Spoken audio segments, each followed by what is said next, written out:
Modal nggak cukup, tapi punya jalan melobi. Jadi akhirat juga bisa dilobi, saudara-saudara. Asal kamu punya kenalan. Ya, bisa dilobi. Kalau pahala udah beres, pahalanya belum cukup, sekali ngasih minum kok ya. Masa menghapuskan dosa yang begitu banyak?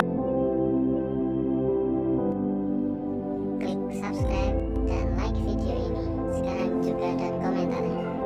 5 menit tentang ahli maksiat yang dapat pengampunan gara-gara ngasih minum orang soleh. Dulu kan saya cuma cerita. Ini saya bacakan hadisnya. Jadi biar nanti kalau ada yang nanya dalilnya mana. Kadang-kadang saya ketemu orang-orang yang RWT itu. Tahu RWT? Ruwet. Loh apa adanya, ruwet gitu. Giliran dikasih cerita sama orang-orang nggak jelas, percaya ya. Dikasih cerita sama Marvel tuh percaya. Superman percaya ditonton. Kabur, Masya Allah. Superman, Spiderman, bisa nempel, bisa panjang. Padahal itu nama binatangnya laba-laba. Apalagi apa tuh? Catwoman, wedok, jadi kucing. Apalagi Batman itu ya pakai kelelawar, nama-nama binatang. Kita percaya. Imajinasinya orang-orang itu kita percaya sebagai kebenaran. Padahal Indonesia dari dulu udah punya sesuatu yang hebat, buto hijau. Betul nggak? Buto hijau itu cerita rakyat, bener kan? Orang Barat nggak punya buto hijau, langsung buat hulu. Dulu mana buto hijau atau hulu? Buto hijau, hulu kan datang belakangan. Kenapa? Baca kisah rakyat Indonesia, Marvel buat hulu. Mereka dulu nggak ada Superman, dengar ada Gatot Kaca. Karena ada Gatot Kaca, di Amerika nggak ada Gatot Kaca, maka buat Superman. Ini kalau saya bahas ini nanti kamu kira saya ahli Marvel. Ya, ini kok sampai sini gara-gara bahasa apa tadi ini? Tiba-tiba. Nah kita ini lebih percaya sama imajinasi. Yang pasti itu kadang kurang kita percaya. Nah, ini kisah nyata. Cuman ya ini muncul orang-orang yang kadang suka nanya, hadisnya sahih enggak, dhaif enggak? Tingkat kesahihannya bagaimana? Lah kamu tuh siapa? Nanya-nanya hadisnya sahih atau enggak sahih. Emangnya kamu pakar hadis? Kalau kamu pakar hadis ya ayo duduk kita bahas hadis. Pakar bukan kok gaya nanya sahih enggak gitu.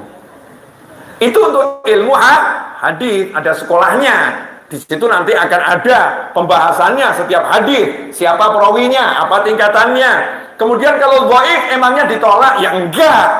Tapi dhaif itu ada tempatnya. Dhaif ini untuk apa? Kalau sahih untuk apa? Itu ada tempatnya, bukan dhaif kemudian dibuang. Siapa yang ngajarin seperti itu? Enggak ada. Itu ajarannya orang-orang yang belum belajar. Yang belum belajar. Kalau udah belajar ngerti, dhaif ini sebagai sumber hukum cadangan.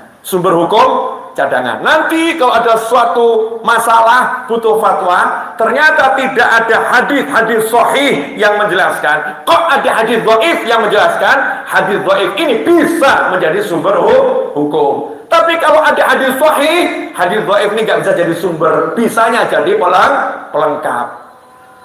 Tuh langsung dengar suara azan. Lanjut.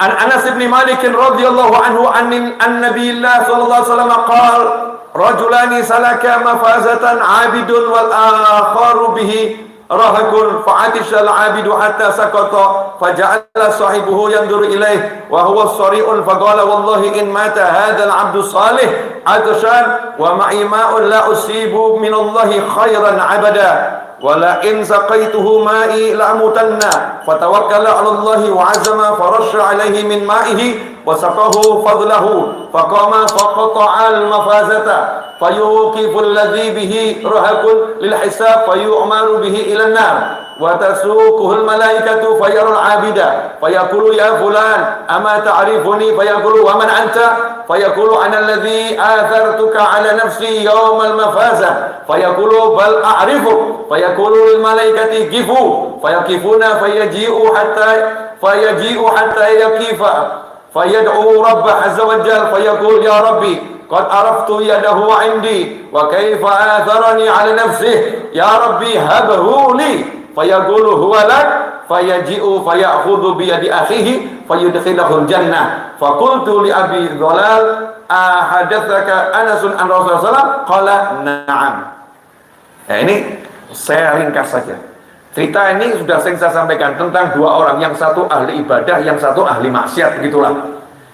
Kebetulan melakukan perjalanan, kalau sekarang lewat jalan tol, sekarang lewat jalan tol ketemu di rest area, itu kalau sekarang begitu. Ya biar gampang mencerna ya. Nah, kalau dulu lewat padang Sahara, ketemu di titik perhentian, yang ahli ibadah sudah tergeletak hampir mati.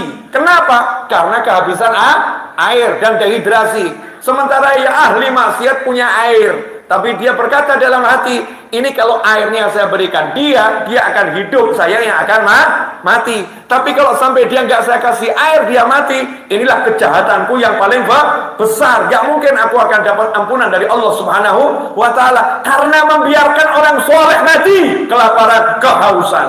Masya Allah, ahli maksiat bisa punya kepekaan yang hebat terhadap orang-orang soleh yang papa, orang-orang soleh yang butuh bantuan, orang-orang soleh yang sakit, orang-orang soleh yang akan meninggal dunia. Sementara sekarang kadang kita punya imam masjid, punya sakit yang parah, imamnya nggak punya uang, tetangganya kaya-kaya, dibiarkan imamnya meninggal tanpa pengobatan. Dalilnya adalah amalnya banyak, husnul khotimah insyaallah.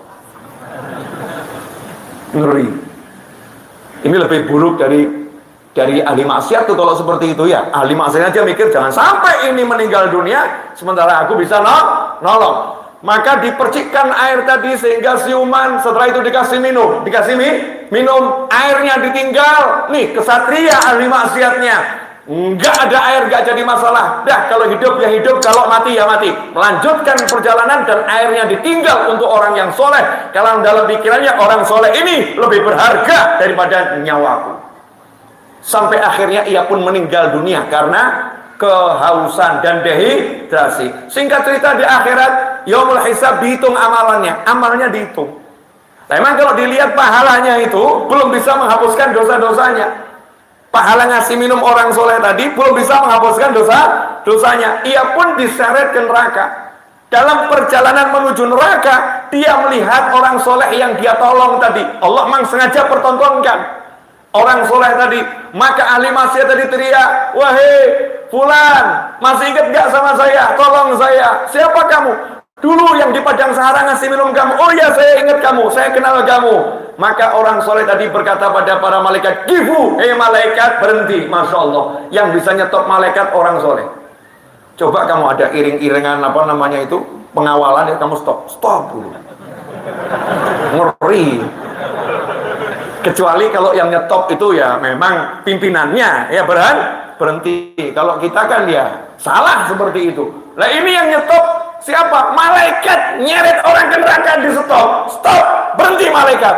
Karena yang merintah ini orang soleh, hamba Allah terpilih, malaikatnya nurut. Di situ dalil kalau as-saulah wal jaulah, yang punya kekuasaan di hari kiamat adalah orang-orang yang pangkatnya tinggi di sisi Allah Subhanahu wa Ta'ala. Dan orang-orang soleh di dunia ini sebetulnya kalimatnya itu didengar oleh para malaikat. Apa katanya? Maka jadilah yang dia katakan. Soleh loh ya di sisi Allah, bukan yang dipandang soleh, bukan yang kelihatan soleh, tapi sebenarnya salah. Naudzubillah min dzalik. Soleh yang hakiki. Singkat cerita, akhirnya orang soleh tadi ngomong kepada yang orang salah tadi, kenapa kamu? Saya mau diseret ke neraka. Kamu dulu kan saya tolong, sekarang tolong saya gantian. Ini bukan sisi pahala, ini sisinya lobby akhirat. Modal nggak cukup, tapi punya jalan melobi. Jadi akhirat juga bisa dilobi, saudara-saudara. Asal kamu punya kenalan. Ya, bisa dilobi. Kalau pahala udah beres, pahalanya belum cukup, sekali ngasih minum kok ya. Masa menghapuskan dosa yang begitu banyak? Masih belum cukup pahalanya, tapi lobinya jalan. Lobinya jalan. Gimana? Tolong saya. Akhirnya hamba Allah ini sujud di hadapan Allah dan berkata, ya Allah, Engkau mengerti bagaimana kedudukannya di hatiku. Dia pernah menolong saya. Dia pernah membantu saya. Dia pernah mengutamakan nyawaku daripada nyawanya. Dia korbankan nyawanya demi aku. Sekarang tolong ya Allah ampuni dosa-dosanya dan izinkan dia masuk surga bersamaku. Maka kata Allah Ta'ala, aku telah mengampuni dosa-dosanya, gandeng dia, bawa dia masuk surga bersamamu, letakkan di mana sesukamu. Malah langsung dihampirin oleh orang soleh tadi, kemudian digandeng, yuk ikut saya, lobby power. Yuk ikut saya, bawa ke surga. Modalnya apa? Bisa punya lobby tadi, modalnya karena di dunia ngasih minum orang soleh. Makanya kamu yang sering ngasih makan orang-orang itu yang baik-baik, siapa tahu yang kamu kasih makan tuh orang soleh, pangkatnya tinggi, nanti di akhirat kelihatan, lu kok jalan duluan, yai, berhenti dulu yai, ingat saya enggak? Siapa kamu? Yang dulu pernah traktir yai, sekali traktir gaya pula. Traktir cuman sekali, gayanya luar biasa. Yai waktu itu kan lagi pengen makan udang tuh, lagi pengen. Terus saya traktir makan udang, ingat saya yai, ingat. Lah, kenapa kamu? Please tolong Yai. Ini kalau amal saya ini lambat jalannya masuk surganya. Kalau saya lihat tadi Pak Yai kendaraannya cepat banget. Boleh numpang nggak? Masya Allah. Yainya minta izin sama Allah Ta'ala. Maka diizinkan sama Allah Ta'ala berkat pernah ngasih udang secuil. Ya, ngasih udang secuil masuk surganya aja cepat. Lah amalan model begini loh, yang ayo kita ini semarakkan. Ilmu bahasa ibu-ibu tunjukkan. Kesenanganmu bagi makan tunjukkan. Apalagi ini dekat dengan bulan Ramadan. Jadikan nanti Ramadan momen betul-betul bagi makan. Makanya sebelum Ramadan Sya'ban latihan. Ya, sebelum Ramadan Sya'ban latihan. Apalagi sekarang bagi makan tuh mudah saudara-saudara. Nggak perlu banyak tangan, cukup dengan 2 jari selesai masalah. Paham? Pakai aplikasi. Berbagi itu makanan. Nah inilah amalannya orang-orang soleh. Jadi siap bagi makanan? Siap? Gak usah ke orang lain dulu. Ya sama istrinya, sama suaminya, sama anaknya, sama ART-nya. Yang di rumah itu loh, sopir ya. Atau yang siram-siram di rumah, security. Kita mondar-mandir lewat perumahan ada security. Cuman bawa bau durian, gak pernah ngampirin durian. Ya, lihat sampah menumpuk, sampah dus mereknya macam dusnya itu dilihat, isinya nggak pernah sampai ke pos satpam, nggak pernah sampai ke pos security. Lah yang begini nggak betul. Ya kita kalau bisa itu dibagi-bagi makan, ya dikasih semua orang.